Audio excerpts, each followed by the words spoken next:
Halo gengs, welcome back to my channel. Berjumpa lagi bersama saya. Pada kesempatan kali ini, saya akan melanjutkan perjuangan Gamin untuk mengubah sekolah gangster ini seperti sekolah pada umumnya. Jadi gak usah banyak bacot, kita langsung menuju pembahasannya.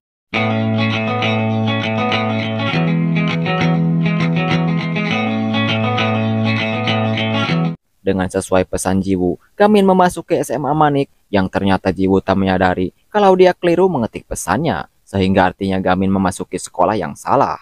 Yang dimana sekolah Manik sama halnya dengan SMK Yusong. Setelah Gamin memasuki sekolah tersebut, ia yang tologa ketulungan tak menyadari bahwa sekolah itu penuh dengan grafiti yang dia kira itu adalah salah satu seni dari para murid di sini. Bahkan ketika melihat getih, Gamin mengira bahwa murid-murid di sini terlalu sering belajar sehingga mimisan, yang padahal itu adalah getih dari para siswa yang dibully.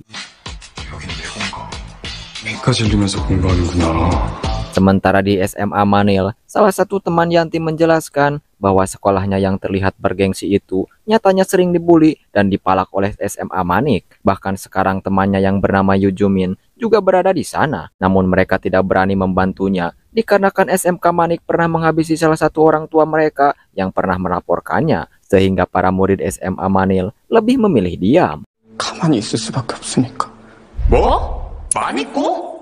Sedangkan studi grup sedikit terkejut dengan pernyataan siswa tersebut karena sebelumnya Jiwoo meminta Gamin untuk datang ke SMA Manik. Namun Jun malah bersemangat, percaya pada panutannya itu dan mengatakan mereka salah memilih lawan. Dan benar saja ketika mereka akan membuli Gamin, tiba-tiba Gamin menyadari ada yang tidak beres setelah melihat kacamata di depan kelas. Sehingga mereka yang akan menghabisi Gamin, inilah yang terjadi.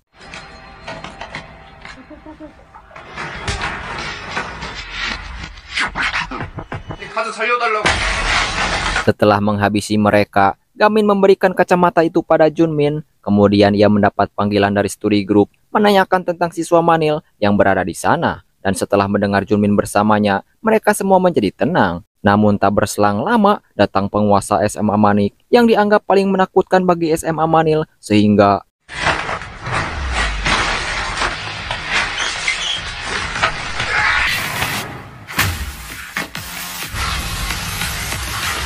kemudian setelah berhasil menyelamatkan Junmin, mereka pun kembali ke sekolah Manil dan mulai belajar dengan murid studi grup hingga tak terasa hari mulai gelap.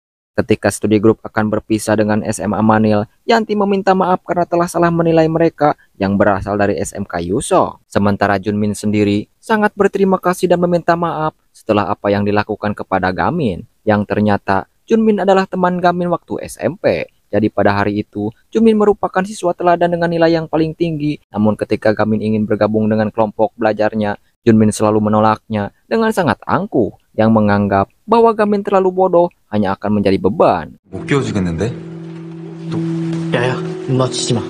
Namun kini setelah beranjak dewasa, Junmin mulai sadar kalau dahulu ia terlalu sombong hanya karena sedikit lebih pintar. Maka dari itu Junmin meminta maaf atas kejadian itu dan menyemangati Gamin bahwa suatu hari nanti dia pasti bisa menjadi juara kelas, bahkan mungkin bisa juara satu di Korea.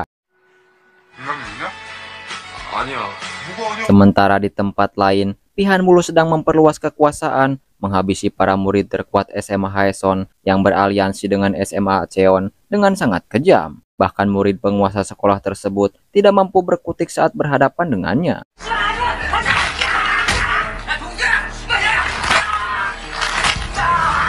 Kemudian datang temannya yang terkejut dengan murid yang ditumbangkan Pihan semuanya dipatahkan di bagian kaki. Padahal menurutnya, para siswa itu bisa dimanfaatkan sebagai pasukan. Namun Pihan mengatakan alasan mereka dilumpuhkan agar para siswa tidak ada lagi yang berani menentang, karena jika mereka sudah dilanda ketakutan, mereka akan tunduk dan akan melakukan semua perintahnya. Yang perlu diketahui, Pihanmul memperluas kekuasaan dengan menggandeng banyak anak buah. Dirinya mungkin berencana melawan ayahnya yang merupakan ketua gangster dan akan lebih kejam dari kepemimpinan sang ayah. Keesokan harinya, Nonali menemui pihak komite kedisiplinan sekolah untuk meminta dukungan karena ia hendak melaporkan Pihanmul dan juga demi memperbaiki kualitas sekolah yang sudah sangat kacau. Namun ternyata tidak mudah karena ketua komite kedisiplinan itu juga takut berurusan dengan Pihanmul. Terlebih tindakan Nonali terlalu bersiko dan dianggap bu guru itu terlalu percaya diri dalam mengambil keputusan, sehingga ketua komite itu cuma memberi dukungan secara diam-diam. 바꿀 수 있습니다. 뭘? Sementara itu, di tempat lain tepatnya di gudang sekolah, Gamin dan yang lainnya rupa-rupanya hendak membuat ruangan kelompok belajarnya. Dikarenakan ruangan tersebut sangat kotor, mereka pun bergotong royong membersihkan tempat itu hingga layak untuk dipakai. Akan tetapi, ketika mereka sudah merapihkan ruangan tersebut, datang siswa bernama Kim Ho Min yang sengaja merokok di sana dan merusak catatan milik Gamin. Namun meskipun Gamin akan menghajarnya, Sehyun melarangnya karena Ho Min punya backing berpengaruh di sekolah ini, sehingga mereka yang jengkel lebih memilih diam, apalagi saat dia menghina Sehyun habis-habisan. Rupa-rupanya, Ho Min ini tinggal di area tempat Sehyun berada, sekaligus teman semasa kecil Sehyun yang mengetahui tentang masalah keluarga Sehyun. Beruntungnya, datang bu guru cantik yang mampu mengusirnya. Setelah si Ho Min pergi, Nona Lee mulai memberitahukan apa saja yang harus mereka lakukan agar kelompok studi grup mereka bisa bertahan. Karena memang tidak mudah, apalagi kelompok itu rata-rata terdiri dari murid-murid bego. Dari mulai Hiwon, dia peringkat 162 dari 220 siswa. Lee Jun, peringkat 132 dari 220 siswa. Jiwoo, peringkat 180 dari 220. Dan yang paling parah, ya tentu Yoon Gamin. Dia juara 2, tapi dari belakang. Ya, kelompok ini cuma bisa mengharapkan dari Sehyun yang peringkat 2 kebalikannya Gamin. Namun sayang kayaknya harapan itu bakal pupus karena yang seperti kita tahu kalau Sehyun ini punya masalah yang begitu rumit dengan ayahnya. Dia terus dilarang melanjutkan sekolah walaupun ia cukup pintar, mendingan Sehyun ngulis saja agar bisa dapat duit katanya.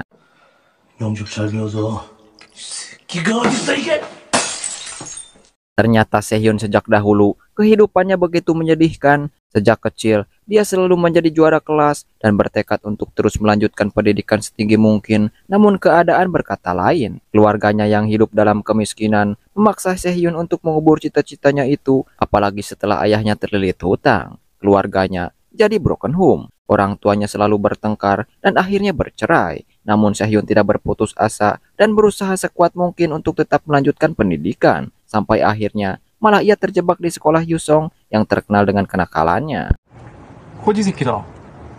Dan inilah salah satu murid berandal yang membuat Sehyun kesulitan. Ya, Ho Min. Karena merasa murid nomor 1 terkuat di kelas 1, Ho Min selalu membuli Sehyun, bahkan pembuliannya ini sudah berlangsung sejak kecil. Namun kali ini berbeda ketika melihat Hiwon yang akan dipakai Ho Min, sehingga ia mencoba melawan. Namun sayangnya ternyata perlawanannya itu sia-sia, hingga pada akhirnya datang jagoan tepat waktu.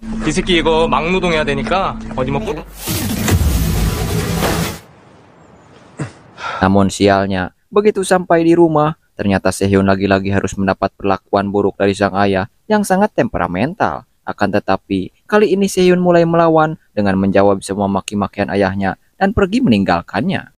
Tak disangka, pertengkaran itu terdengar oleh Gamin yang sudah ada di luar dan memintanya untuk tidur di rumahnya malam ini. Namun Sehyun menolak karena merasa kecewa selalu bergantung pada Gamin di setiap masalahnya. Tentu saja Gamin mengerti dengan keadaan Sehyun yang lagi kacau, lantas membiarkannya pergi begitu saja. Kesialan Sehyun pun tak sampai di situ karena dia harus bertemu lagi dengan Ho Min yang berencana membalas dendam. Namun ketika akan dipukuli, tiba-tiba ia mendapat panggilan yang memandunya bertarung. Ya, orang tersebut adalah Gamin yang khawatir akan dirinya. Dengan memantau dari jauh, mendengar perintah Gamin, Sehyun berhasil menghindari semua serangan Ho Min, bahkan membalasnya. Akan tetapi, tiba-tiba saja panggilan itu terputus karena baterai ponsel Gamin habis, sehingga mengharuskannya untuk pergi menyelamatkannya secara langsung. Namun siapa sangka walaupun tanpa arahan dari Gamin, ternyata Sehyun bisa mengalahkan Ho Min meskipun hoki.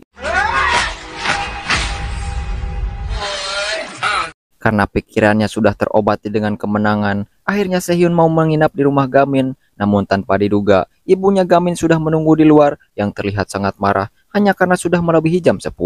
Bahkan setelah melihat temannya itu yang habis berkelahi, sang ibu langsung meminta Gamin untuk pindah sekolah. Ternyata selama ini Gamin sudah membuat janji kepada ibunya sejak orang tuanya bercerai kalau dia tidak boleh terlibat lagi dengan perkelahian apapun alasannya. Tentu saja Sehyun menjadi penasaran mengapa Gamin berusaha keras menjadi pintar padahal ibunya tidak mempermasalahkan nilainya asalkan dia menjauhi yang berbau kekerasan. Rupa-rupanya alasan Gamin berusaha belajar mati-matian sebab ayahnya orang ternama dan terpintar di Korea. 아버지가 이번에 해내신 일이 얼마나 Dan keesokan harinya, ibunya Gamin tidak main-main langsung datang ke sekolah untuk mengurus kepindahannya. Sehyun dan yang lainnya pun tentu khawatir dan berharap tidak memindahkan Gamin dari sekolah. Namun nyatanya, ibunya benar-benar memindahkan Gamin hingga ke pusat kota Seoul. Karena tidak ingin kehilangan ketua studi grup mereka, Sehyun dan yang lainnya pun berusaha sebisa mungkin untuk membujuk ibunya. Tapi ternyata gagal karena mereka membujuknya dengan cara yang konyol. Karena dengan cara ini gagal, lantas mereka menghubungi Nona Lee untuk membantu membujuk ibunya Gamin. Namun di tengah perjalanan menyusul Gamin, tiba-tiba mereka dihadang Tae-oh yang ingin membalas dendam karena tidak terima karena waktu lalu dikalahkan oleh Gamin, terutama Lee Jun yang selalu memprovokasinya.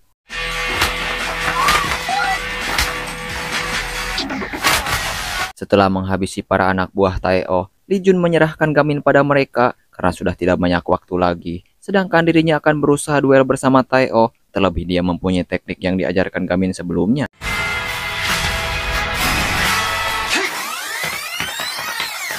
Ketika meninggalkan Lee Jun, ternyata mereka masih sempat memujuk ibu Gamin. Karena Nona Lee dulunya guru les privat Gamin yang sudah saling mengenal, akhirnya ibunya tersebut mau mendengarkan. Di sana bu guru cantik itu mengatakan pada ibunya kalau ia harus memberikan kesempatan kepada Gamin, jangan hanya karena keegoisannya, Gamin malah tidak bisa memilih apa yang ingin dia lakukan. Nona Lee sangat ingat betul saat dahulu sang ibu baru saja meninggal, ibunya Gamin lah yang menyemangatinya untuk tidak terikat dan takut dengan masa lalu. Apalagi Gamin saat ini sudah memiliki teman belajar seperti apa yang diinginkan sejak dahulu. Dan tentu saja setelah mendengar pernyataan bu guru cantik, anaknya sudah bahagia di sekolah, bahkan memiliki teman belajar. Seketika sang ibu pun luluh, namun sayangnya saat asik berbincang, tiba-tiba datang tangan kanan Pihanwul yang bernama Minwan untuk membasmi Nona Lee karena telah berani melaporkan Pihan ke dewan sekolah. Sehingga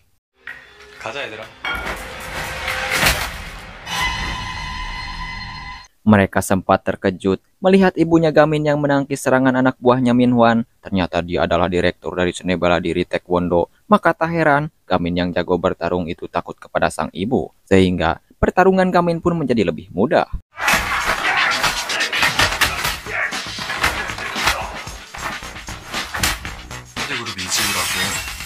Akan tetapi setelah menumbangkan banyak anak buahnya, Minwan berusaha menembak Nona Lee. Walaupun berhasil diselamatkan oleh ibunya Gamin, tetapi dia harus tertimpa pecahan kaca yang membuat ibunya Gamin tak sadarkan diri.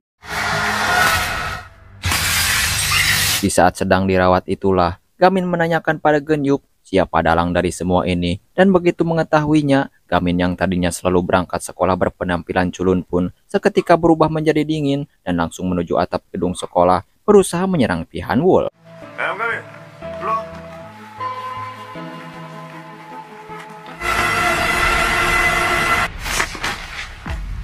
Akan tetapi tidak mudah untuk menyerangnya karena ia harus berhadapan dengan ketiga kaki kanannya yang jago bertarung dan belum terkalahkan. Apalagi Kim Son Chul, si paling kuat di antara mereka yang harus Gamin waspadai. Kemudian Kim Son menyuruh mereka berdua untuk turun duluan karena mereka bukan petarung sembarangan, cukup dia seorang untuk mengalahkan Gamin. Namun Gamin yang sedang terselimuti emosi pun meminta mereka semua menghadapinya.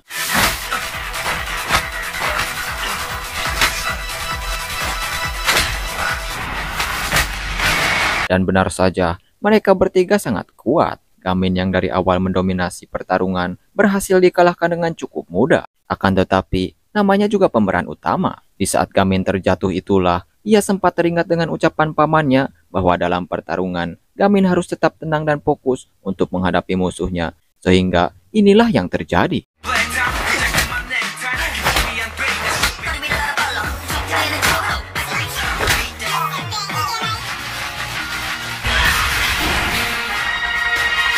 Setelah berhasil menumbangkan kaki kanannya, Gamin pun langsung segera mencari Pihanwul untuk membalaskan dendam. Walaupun Gamin tahu betul berurusan dengannya mungkin akan membahayakan semua orang terdekatnya, ternyata ia tidak peduli lagi dan langsung menyerang Pihanwul di hadapan semua murid SMK Yusong. Jadi kira-kira seperti apa kelanjutan episodenya? Apakah Gamin berhasil mengalahkan Pihanwul si anak ketua gangster atau Gamin akan mendapat masalah lebih besar lagi? Jadi subscribe aja agar tidak ketinggalan video selanjutnya.